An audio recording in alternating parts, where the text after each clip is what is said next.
VTV news સાથે હું છું વૈભવી। દેશમાં છેલ્લા કેટલાય દિવસોથી એક વિવાદ ચાલી રહ્યો છે અને એ વિવાદ છે નીટની પરીક્ષાને લઈને। કારણ કે એક તરફ નીટની પરીક્ષા યોજાઈ, પરંતુ એ પરીક્ષામાં ફરી એકવાર 2024ની જેમ પેપર લીકની ગંધ આવતા જ એ પરીક્ષાને રદ કરી દેવામાં આવી। એનટીએ દ્વારા જ્યારે એ પરીક્ષાને રદ કરવામાં આવી ત્યારે એ વિદ્યાર્થીઓમાં નિરાશા વ્યાપી। જે 22 લાખ વિદ્યાર્થીઓએ પરીક્ષા આપી હતી, તેની સાથે સાથે દેશના અનેક વિદ્યાર્થી સંગઠનો મેદાને આવ્યા। લોકોમાં એ રોષ વ્યાપ્યો કે શા માટે ફરી એકવાર પેપર લીક થયું। હવે જ્યારે પેપર લીકની એક ઘટના બની અને જ્યારે એનટીએ દ્વારા એ જવાબદારી સ્વીકારવામાં આવી કે પેપર લીકની ઘટના ઘટી છે અને ત્યારબાદ એક્શન લેવાની પ્રક્રિયા પણ શરૂ થઈ, પરંતુ જ્યારે એ પ્રક્રિયાની શરૂઆત થઈ ત્યારબાદથી જ લોકોની સતત એ માંગ હતી કે જે પણ લોકો આ પેપર લીક કૌભાંડમાં સંડોવાયેલા છે તેમની સામે કાર્યવાહી કરવામાં આવે। એટલું જ નહીં, ન માત્ર કાર્યવાહી સુધી પૂરતું સીમિત રહેવું જોઈએ, પરંતુ આગામી સમયમાં આગળ આવી કોઈ પણ ઘટના ન બને તેવા પ્રયાસો થવા જોઈએ, એના માટે કોઈ એક્શન લેવાવું જોઈએ। અને એટલા જ માટે હવે સરકાર પણ સજ્જ છે અને તેની સાથે સાથે એનટીએ દ્વારા પણ પ્રયાસો કરવામાં આવી રહ્યા છે। હવે આપણે ગ્રાફિક્સના માધ્યમથી એ સમજવું છે કે સરકાર દ્વારા શું જાહેરાત કરવામાં આવી છે, એનટીએ દ્વારા પણ જાહેરાત કરવામાં આવી છે। સૌથી પહેલા નીટની પરીક્ષાને લઈને જે જાહેરાત કરવામાં આવી છે એ આપણે સમજીશું। કેન્દ્રીય શિક્ષણ મંત્રી ધર્મેન્દ્ર પ્રધાન જેમના દ્વારા એક ખૂબ મોટી જાહેરાત કરવામાં આવી છે। નીટના પરીક્ષાર્થીઓ માટે આ જે જાહેરાત છે એ ખૂબ જ મહત્વપૂર્ણ છે।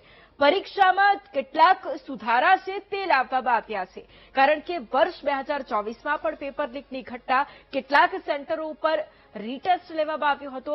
વર્ષ 2026માં પણ એ જ પરિસ્થિતિ અને એને જ ધ્યાનમાં રાખી આવી કોઈ પણ ઘટના ન બને એટલા માટે કેટલાક સુધારા લાવવામાં આવ્યા છે। એટલે કે આગામી સત્રમાં જે પરીક્ષા લેવામાં આવશે એ પરીક્ષા કમ્પ્યુટર આધારિત રહેવાની છે। એટલે ચોરી કરવાની કોઈ પણ પ્રકારની ઘટના ન બને અથવા તો પેપર લીકની કોઈ પણ પ્રકારની ઘટના ન બને એટલા માટે આ એક સૌથી મોટો નિર્ણય સરકાર દ્વારા લેવામાં આવ્યો, જેની જાહેરાત શિક્ષણ મંત્રી દ્વારા કરવામાં આવી છે।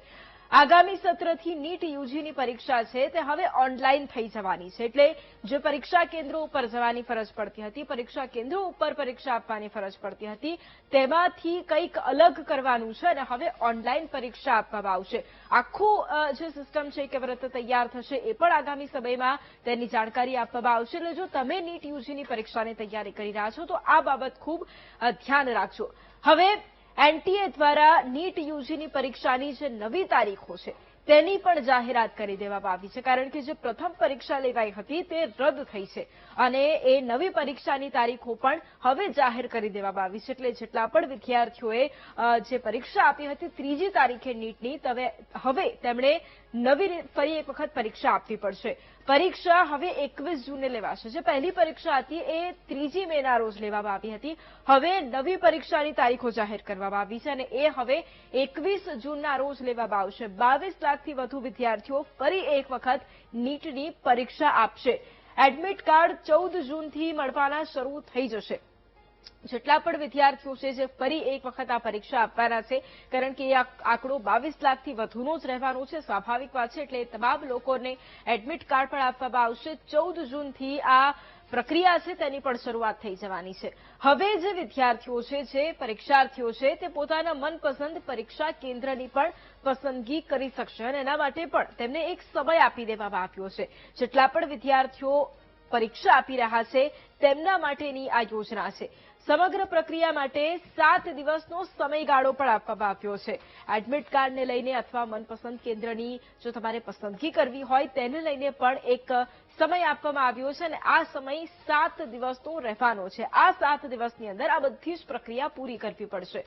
પરીક્ષા દરમિયાન 15 મિનિટનો જે સમયગાળો છે તે પણ વધારે આપવામાં આ વખતે આવ્યો છે। જે રીટેસ્ટ લેવામાં આવી રહી છે, 3જી તારીખે એ પરીક્ષા ગઈ પરંતુ એ પરીક્ષા રદ કરાઈ, એટલે હવે જે પરીક્ષા લેવામાં આવી છે તેમાં 15 મિનિટનો સમયગાળો આપવામાં આવશે। એટલું જ નહીં, આ જે પરીક્ષા જે યોજાશે તેમાં કોઈ પણ પ્રકારની ફી જે પરીક્ષાર્થીઓ છે તેમની પાસેથી હવે નહીં વસૂલી શકાય. કોઈ પણ પ્રકારની વધારાની ફી હોય તે હવે નહીં લઈ શકાય. ઉપરથી જે પહેલા જે પરીક્ષા લેવામાં આવી હતી તેની જે ફી જે પરીક્ષાર્થીઓએ ચૂકવી હોય નીટની પરીક્ષા માટેની, એ ફી પણ હવે એ તમામ પરીક્ષાર્થીઓને પરત ચૂકવવાની પ્રક્રિયા છે તે પણ શરૂ કરી દેવામાં આવશે. એટલે તમામ વિદ્યાર્થીઓને તેમની જે પહેલા પરીક્ષા આપી હતી તેની ફી પણ હવે મળી જવાની છે. જે સમય છે એ પણ આપને જણાવી દઉં. પરીક્ષા બપોરે 2 વાગ્યાથી શરૂ થવાની છે. 2 વાગ્યાનો સમયગાળો, બપોરે 2 વાગ્યા પરીક્ષાની શરૂઆત થશે.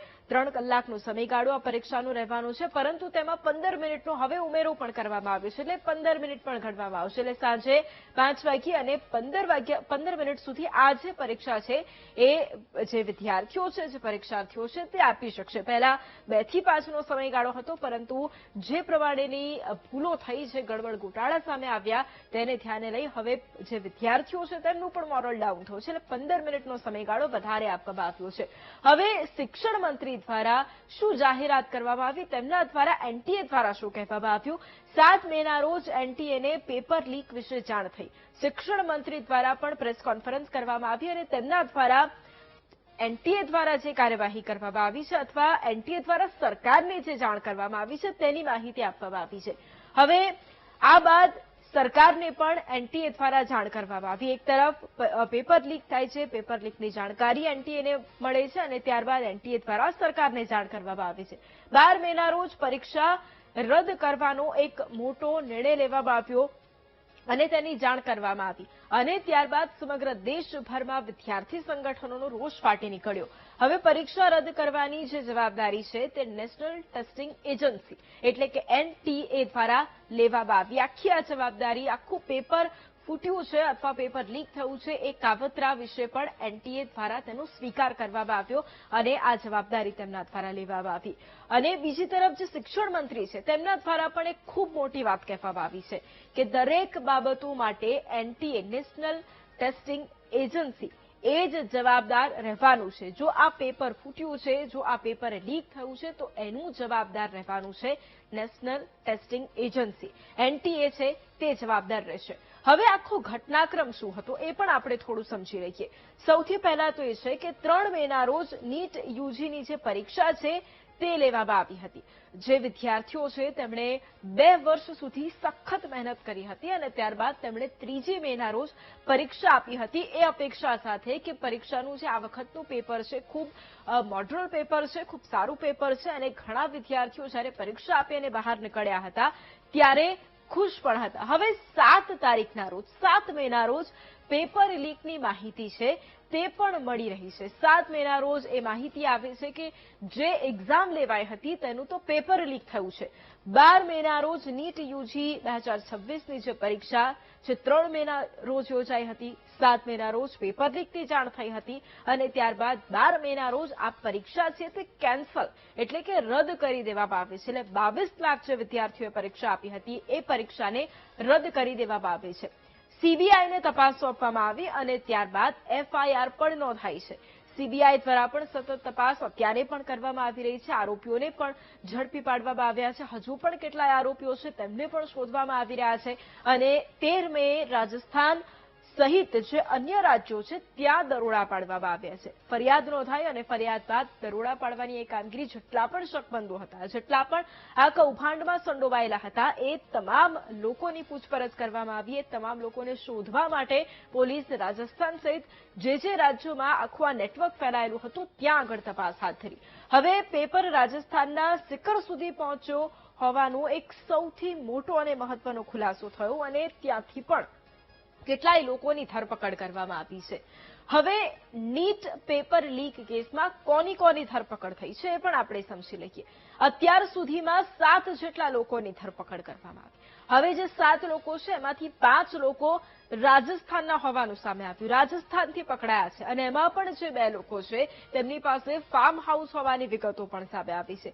2 આરોપીઓ છે, એક હરિયાણાના ગુરુગ્રામ અને બીજા છે એ નાસિકના રહેવાસી હોવાનું પણ સામે આવ્યું છે. એટલે રાજસ્થાન, હરિયાણા અને મહારાષ્ટ્ર એટલે કે નાસિકથી પણ આરોપીઓની ધરપકડ કરાઈ છે. હવે જે આરોપીઓ છે તેમના નામ પણ જણાવી દો. માંગીલાલ બિનવાલ, દિનેશ બિનવાલ આ બંને ભાઈઓ છે અને વિકાસ બિનવાલ આ તેમના દિનેશ બિનવાલના પુત્ર છે. હવે એમની પણ ધરપકડ કરવામાં આવી છે. આ જે 3 લોકો છે એક જ પરિવારના સભ્યો, તેમના દ્વારા આ આખું જે નેટવર્ક છે તેની અંદર તેઓ પણ જોડાયેલા હતા. હવે બીજા અન્ય 2 એટલે કે યશ યાદવ, આ યશ એ જ વ્યક્તિ છે, એ જ આરોપી છે કે જેણે સિકર સુધી પેપર મોકલ્યું હતું, અને બીજો છે શુભમ ખેરનાર, તેની પણ ધરપકડ કરવામાં આવી. આ ટોટલ 7 લોકો છે કે જેમની ધરપકડ કરવામાં આવી. હજુ પણ એટલા લોકો છે જે સંડોવાયેલા છે, તેમની પણ અત્યારે તપાસ ચાલી રહી છે. દિલ્હીની રાઉઝ એવન્યુ કોર્ટમાં આ તમામ આરોપીઓને રજૂ કરવામાં આવ્યા અને રિમાન્ડની માંગણી પણ સીબીઆઈ દ્વારા કરવામાં આવી હતી, અને રિમાન્ડ છે તે પણ મળી ગયા હતા. એટલે આજે 7 આરોપીઓ છે તેમને કોર્ટમાં રજૂ કરી અને રિમાન્ડ માંગવામાં આવ્યા અને 7 દિવસની કસ્ટડીમાં તેમને મોકલવામાં આવ્યા છે. કારણ કે આ આરોપીઓ જેમની પૂછપરછમાં હજુ પણ મોટા અને મહત્વના ખુલાસાઓ હજુ પણ થઈ શકે છે. હવે પેપર લીકના ષડયંત્રની આખી જે ટાઈમલાઈન છે એ પણ હવે આપણે સમજી લઈએ. સૌથી પહેલા નીટનું પેપર ક્વેશ્ચન બેંક દ્વારા લીક કરવામાં આવ્યું હતું. વારંવાર ક્વેશ્ચન બેંક આ શબ્દ જ્યારે આપણે સાંભળ્યો હશે, પેપર લીકની માહિતી આવી ત્યારથી એ શબ્દ સાંભળ્યો છે. ક્વેશ્ચન બેંક થકી આ પેપર લીક કરાયું છે. 1 મેના રોજ કેરળમથી રાજસ્થાન આ ક્વેશ્ચન બેંક મોકલવામાં આવી હતી. શરૂઆત થાય છે કેરળમથી આખી ક્વેશ્ચન બેંક રાજસ્થાન ખાતે મોકલવામાં આવી. ત્યારબાદ 2 મેના રોજ રાજસ્થાનમાં આ જે પેપર છે તે શેર થયું હતું, અને રાજસ્થાનના જે આરોપીઓ જેના નામ પણ જણાવ્યા છે આમાં સંડોવાયેલા હતા.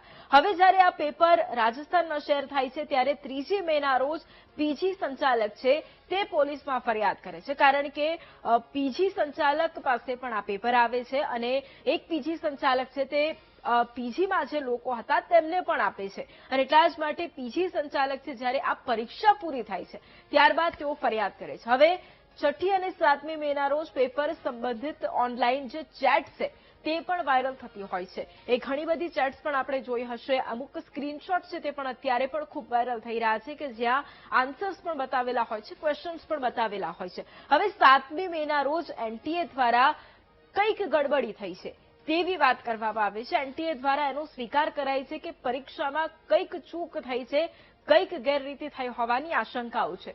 હવે નીટની પરીક્ષાનું મહત્વ કેમ એ પણ સમજી લઈએ, કારણ કે લાખો વિદ્યાર્થીઓ છે એ નીટની પરીક્ષાની તૈયારી 2 વર્ષથી કરી રહ્યા હતા અને આટલો મોટો હોબાળો થયો છે, ત્યારે આ પરીક્ષાનું મહત્વ કેમ છે એ પણ સમજી લઈએ. National eligibility cum entrance test છે, અને આ ટેસ્ટ આપણે સામાન્ય રીતે એ જાણીએ છીએ કે આપણે જો મેડિકલમાં પ્રવેશ લેવો હોય તો આપણે આ ટેસ્ટ આપતા હોઈએ છીએ. મેડિકલ અને ડેન્ટલ કોર્સીસમાં એડમિશન માટેની આ રાષ્ટ્રીય પ્રવેશ પ્રક્રિયા છે, જેમાં આ વખતે 22 લાખથી વધુ વિદ્યાર્થીઓએ પરીક્ષા આપી હતી. વર્ષ 2013માં આ જે પ્રવેશ પ્રક્રિયા માટે આ એક્ઝામની શરૂઆત થઈ હતી. વર્ષ 2013થી શરૂ થઈ હતી અને અત્યાર સુધી આ પ્રક્રિયા ચાલી આવી છે. એમબીબીએસ, બીડીએસ, આયુષ, નર્સિંગ અને અનેક એવા જે મેડિકલ કોર્સીસ છે તેમાં આ પ્રક્રિયા છે તે ખૂબ જરૂરી હોય છે, આ પરીક્ષા ખૂબ જરૂરી હોય છે. દેશમાં 1 લાખથી વધુ એમબીબીએસ, 27,000થી વધુ બીડીએસ સીટ છે તે પણ આવેલી છે, અને એટલા જ માટે આ જે પરીક્ષા છે તે યોજાતી હોય છે. હવે પેપર લીકનો ઇતિહાસ છે એ પણ થોડા પાછળ જઈને સમજી લઈએ. 2024માં પણ પેપર લીકની ઘટના ઘટી હતી અને ત્યારે પણ દેશભરમાં હોબાળો મચ્યો હતો. જે કેટલાક સેન્ટરો છે તેની ઉપર પરીક્ષા રદ કરવામાં આવી હતી, કારણ કે એ સેન્ટર પર પેપર લીક થયું હતું. પેપર લીકના પુરાવા મળ્યા હતા અને પુરાવા મળતા તરત જ કાર્યવાહી પણ હાથ ધરાઈ હતી અને સુપ્રીમ કોર્ટ સુધી આ મામલો પહોંચી ગયો હતો, કારણ કે આ ખૂબ ગંભીર બાબત હતી. જ્યારે સુપ્રીમ કોર્ટ સુધી આ મામલો પહોંચ્યો ત્યારે જે કાર્યવાહી છે તે વધારે આગળ વધી અને કેટલાક જે સેન્ટરો છે ત્યાં આગળ, જે શંકાસ્પદ સેન્ટરો હતા ત્યાં આગળ પરીક્ષા છે તે ફરી એક વખત લેવામાં આવી. એક જ કેન્દ્રમાંથી ઘણા બધા ટોપર્સ મળ્યા હતા. ઘણા લોકોના 720માંથી 720 માર્ક્સ હતા, અને એટલા જ માટે એ તમામ લોકો છે કે શકમંદો હતા એમના માટે કાર્યવાહી કરવામાં આવી અને એ જ સેન્ટરો ઉપર ફરી એક વખત પરીક્ષા લેવામાં આવી. તો આખો આજે ઇતિહાસ છે એ પણ સમજ્યો છે, કારણ કે આખી આજે પરિસ્થિતિ એ ખૂબ ગંભીર બાબત છે અને આ ગંભીર બાબતો જાણવી પણ ખૂબ જરૂરી બની જાય છે. હવે જ્યારે આખી આ બાબતો વિશે આપણે સમજી રહ્યા છે ત્યારે સૌથી મહત્વપૂર્ણ બાબત એ પણ છે કે પેપર લીકની આ ઘટનાઓ સમગ્ર દેશ માટે ખૂબ જ ગંભીર છે, કારણ કે નીટ જેવી રાષ્ટ્રીય લેવલની પરીક્ષા જો આ રીતે લેવાતી હોય અને તેમાં આવી રીતે કૌભાંડ થતું